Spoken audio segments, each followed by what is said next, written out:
નમસ્કાર ખેડૂત ભાઈઓ, વિશ્વાસ એગ્રો એજન્સી રાણપુર ખેતી માહિતીમાં આપ સર્વ ખેડૂત મિત્રોનું હાર્દિક સ્વાગત છે।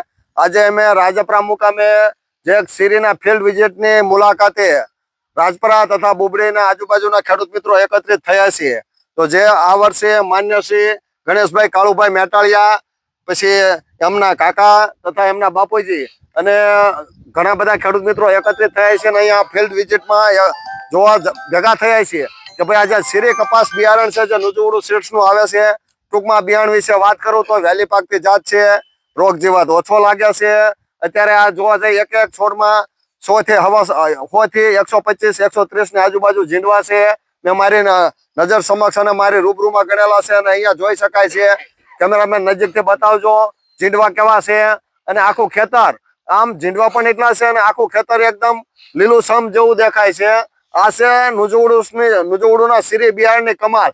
શીરી બિયારણનું આમ જોવા જઈએ તો કે સિમ્બોલ છે ડબલ ગોઈડલા કે ડબલ ખૂટિયા જેમ બળ કરે એમ આ બિયારણ પણ તાકાત વાળું છે અને સારામાં સારું ઉત્પાદન આપે એવું વહેલી પાકતી જાત, વધુ ઉત્પાદન આપે, ઓછો ખર્ચો અને આ છતાંય તે દિવાળી નજીક તમારે કાઢી નાખવું હોય તો કાઢી નખાય। ટૂંકમાં અત્યારે લગભગ આ નવરાત્રી ચાલી રહી છે, નવરાત્રીમાં લગભગ હવા ઝીંડવા થઈ ગયા છે। ટૂંકમાં વહેલી પાકતી અને ઉતાવળી જાત છે। તો આ ગણેશભાઈએ જે બિયારણ કર્યું છે, ગણેશભાઈ બિયારણ વાવે તમને કેવું લાગ્યું? તમે અમારા ખેડૂત મિત્રોને માહિતી આપો। બિયારણ બહુ સારું છે અને વહેલી પાકનું છે અને પણ બહુ સારું છે અને રોગ જીવાત ઓછો લાગે છે।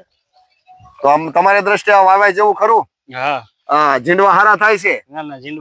આમાં નકરું ઝીંડવું જ દેખાય છે। અમુક છોડમાં આપણે જોઈએ કે નકરું ઝીંડવું જ દેખાય છે અને પુષ્કળ પ્રમાણમાં સારું ઉત્પાદન આવે એવું લાગે છે। તો પાછળ કાકા પણ છે, કેમ લાગે રાયશંકભાઈ તમને આ બિયારણ? તમે લગભગ લગભગ 3 વર્ષથી વાવો છો ને આ બિયારણ? કેવું લાગે છે આ બિયારણ વિશે તમને? આનો વજન કપાનો સારો થાય। હા, બીજું ઘણા ખેડૂતો એમ કહેતા હોય કે વજન નથી થતો, ઈ પણ થાય છે। અચ્છા, વજન થાય। અને બીજું શું ખાસિયત છે બિયારણની? વહેલી પાકતી જાત છે, ડાળીઓ વાળું છે, જીવાતની વરખડી વધારે છે। અચ્છા, અને ઊંચાઈ મુજબ અને વાતાવરણમાં અનુકૂળ છે। વાતાવરણને અનુકૂળ છે શીરી। તમારા કહેવાયથી જ વાવ્યું છે કે ભાઈ આ બિયારણ લગભગ તમે સૌથી પહેલા તમે ચાલુ કરેલું, પછી ધીમે ધીમે બધા ખેડૂત મિત્રો લેવા। તો અહીંયા બાજુમાં એક આપણે ગોવિંદભાઈ કરીને છે ખેડૂત, એમને 3x1 માં શીરીનું વાવેતર કરેલું છે કે ઉતાવળું છે। મેં કે તમે 3x1 માં વાવેતર કરો તો ગોવિંદભાઈ તમને એ વાવેતર કરવું કેવું લાગે છે ખેડૂત મિત્રોને? હે, સારું છે ને? હા, ઝીંડવા આમ વ્યવસ્થિત થઈ ગયા છે।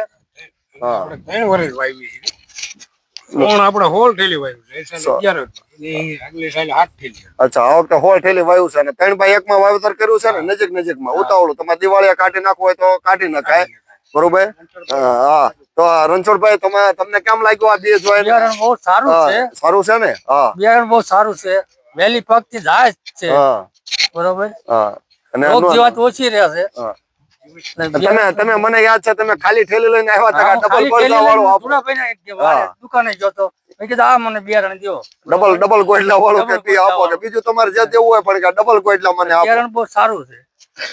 તો કાળુભાઈ તમારી વાડે તમને કેમ લાગે છે, શું કહેવા માંગો છો? હા, બિયારણ જે કે આ મેં વાવ્યું એ મારી આજની જિંદગીમાં પહેલી વાર છે। હા, સરસ આવું બિયારણ મેં ક્યારે જોયું નથી એવું મને લાગી રહ્યું છે। અચ્છા, અને ઝીંડવા પણ બહુ બેઠક સારી છે અને ઉત્પાદન સારું આવશે એવું મને દેખાય છે। હા, તો તમે એટલું સરસ મજાની માહિતી આપી ને આ બિયારણ કર્યું, આમ તમે આજુબાજુ આમ પૂછતા રહેશે ને કે ખેડૂત મિત્રો તમારા હા, હગા ઘણા મને પૂછે છે, મેં કીધું કે ભાઈ તમારે લેવાનું ટાણું આવે ત્યારે મને વાત કરજો ને, આપણે આ બિયારણ લઈ અપાવશું, તમને નામ યાદ ન રહે તો હું હારે આવીશ। હા, અને લેશું અને કપાસ બહુ સારો છે, બિયારણ બહુ સારું છે। તો સરસ મજાની માહિતી આપી કાળુભાઈ, અને આ ઉપરાંત ઘણા બધા ખેડૂત મિત્રોનો અભિપ્રાય પણ લીધો। અને ટૂંકમાં આ બિયારણ એક એવી વસ્તુ છે, પાયાની વસ્તુ છે, એક વખત વાવ્યા પછી બદલી નથી શકાતું। એટલે જે ખેડૂત બોલે એ સાચું અને ખેડૂતનું ખેતર બોલે એ સાચું। અને જો નુજુવડુનું શીરી બિયારણ કરવામાં આવે તો વહેલી પાકતી જાત હોવાના કારણે તમારે ઘઉં ચણા કઈ કરવું હોય તો એ પણ કરી શકો, કદાચ ઉભો રાખવો હોય તો ઉભો પણ રાખે છે ઘણા બધા ખેડૂત મિત્રો। એટલે સારામાં સારું ઉત્પાદન આપે એવું આ નુજુવડું શ્રેષ્ઠનું શીરી બિયારણ છે। તો આવતા વર્ષે આનું વાવેતર કરશો ને તમે ફરીવાર? હા, આ વર્ષે અમારે ભાઈ ધુડાભાઈ 20 થેલીનું વાવેતર છે। અચ્છા, હા, 20 થેલી। અને હવે તો પછી મને કે આમાંથી અમને 5 રૂપિયા વધુ મળે તો અમે બીજું નો જ વાવીએ ને। હા, એમ તો તમે સરસ મજાની માહિતી આપી એ બદલ હું નજુણું સીડ્સ અને વિશ્વાસ એગ્રો એજન્સી બધે તમારો આભાર માનું છું. અને ભવિષ્યમાં તમે બધા રાજપરા, બુબડી કે રાણપુરના આજુબાજુના ખેડૂત મિત્રો શ્રી બિયારણનું વાવેતર કરે એવી આશા સાથે આવજો. જય જવાન, જય કિસાન. અને મજા આવી ને આ બે જોઈને?